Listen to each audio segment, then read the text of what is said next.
Hello বন্ধুরা, শুভ সব। আমরা এখন চান করে এরকম টাঙ্কি করে দেব।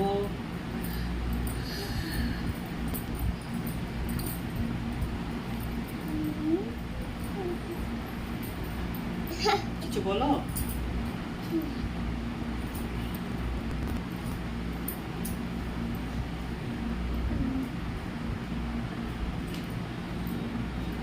তারপরে ভাত খাওয়া দাওয়া হবে।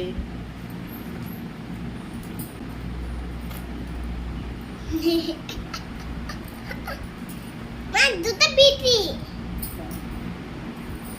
হ্যাঁ বুন্ডা এটা